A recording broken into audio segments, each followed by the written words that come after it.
On kena pühade aeg ja ilmselt pühade laual on kindlasti ka omal kohal sellised ilusad kuldsed pudelid, aga kindlasti me nuriseme selle üle, et toiduainete hinnad kaupluses tõusevad.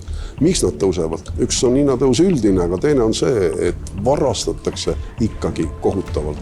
Varastatakse valimatult, varastatakse väga suurtes kogustes.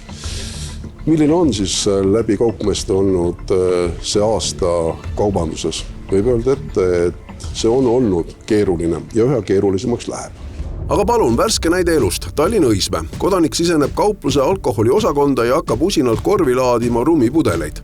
Mis seal ikka, ju on suur jänu. Edasina aga enam kaupluse vaateväljast ei ole lihtne. Mees need varastab, kallid rummid saadakse aga õnneks kätte. Varastatakse rohkem varastatakse juba toitu kui alkoholi, kõike läbisegi ja valimatult. Kui nahaalseks vargad on läinud? No vargad on väga nahaalseks läinud.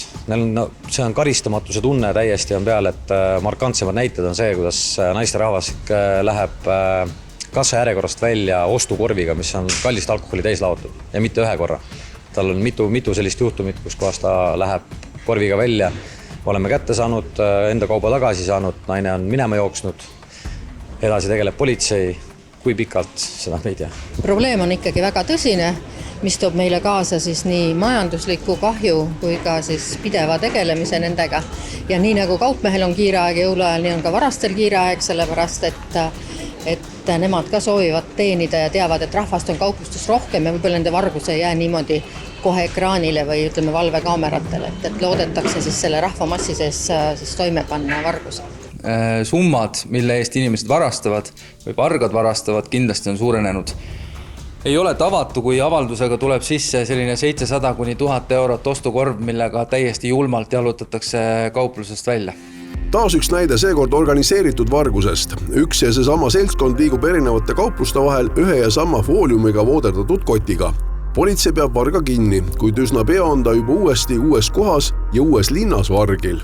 Käiakse perekonneti ja on tegutsemas spetsiaalsed grupid, kes siis teatud isikute tellimusel varastavad just seda, mida tellitakse. Nad liiguvad üle Eesti ja see teeb nende jälgimise keerulisemaks. Nad on kogu aeg olnud. Aeg-ajalt nad kaovad ära. Arusaadavalt on kas siis tegutsejad on saadetud puhkama vahepeal, on nad ära kadunud kuhugile teatud põhjustel, aga nad on kogu aeg olemas olnud, kogu aeg pildis. Vargad, kes 2-3 aastat tagasi käisid nagu üksinda vargil, võtsid kas siis enda tarbeks või siis sõbrale või mingi varastasid 1-2 asja, siis need on liitunud ikkagi selliste grupeeringutega, kus nad siis teevad grupiviisilisi vargusi. Küll on aga sellel aastal juulisemalt arenenud üks ja väga nukker treit. Mis veel on märgiline? Märgiline on see, et vargad muutuvad üha nooremaks. Kõige noorem vargil käia kaupluses, mis on fikseeritud ja tabatud, on olnud 6-aastane. Nii et sellised mänguplatsid enam noori ei tõmba, on vaja minna poodi varastama. 5-aastane, 6-aastane poiss jõudis 3 korda poes käia, taskut täis toppida endale minema minna. Neid lapsi on päris palju ja see on ka täiesti arusaamatu juba, et kas see on siis nagu lastel väljakutse mingi või on see mingi selline, mõtlevad, et on mäng, et nad ei saa aru, mida nad teevad. Nad tulevad, itsitavad, vaatavad, asjad taskusse jooksevad välja, aga tegelikult on nad ju toime pannud kuriteo. Lapsed tahavad mänguasju, lõhuvad pakendid ära, sest need ei mahu neil ranitsasse ja hiljem vanemad siis maksavad kinni selle kauplusele vastu tahtmist. Loomulikult nad ei ole arvestanud, et nad selle asja ostavad lapsele. Teismelised tüdrukud väga palju kosmeetikat. No ilmselt aitab. Sellisel juhul küsib juba vaataja, küsib ka kaupmees, kus on politsei. Miks sellised juba ühiskonnast eraldatud pole? Aga vot ei ole. Politsei saab varguste teateid aastas keskmiselt 13 000. Lõviosa tõesti nendest moodustavad kaupluse vargused ja tunnetuslikult täitsa on aru saada, et see trend, et kaupluse vargused on kuidagi läinud tihedamaks, suuremaks, on täitsa olemas ja politsei ressursi jaoks täiesti tunnetatav. No, mis on päris öelda, et politsei midagi ei tee, et politsei Põhjaprefektuuri näitel iga 3 kuu tagant kohtub suuremate kaupmeestega. Alati lepime kokku sihtmärgid, kes on siis kõige rohkem peavalu valmistavad vargad meil konkreetselt ja katsume siis nad alati sellise aasta jooksul ära realiseerida, et neid vargaid, kes väga suurte kahjudega, väga suurte episoodidega toimetavad, julgen väita, et sellel aastal on täiesti toredasti politsei poolt kõik paigutatud sinna, kus on kõigile kõige kindlam. Kõige kindlam, need on aga väga suured tegijad. Teine probleem kaupmeeste vaates on politseijaoskondade vaheline kommunikatsioon. Täna varastab varast Tallinnas, homme Ida-Virumaal, aga see vakt menetlemisel pole alati politseile teada.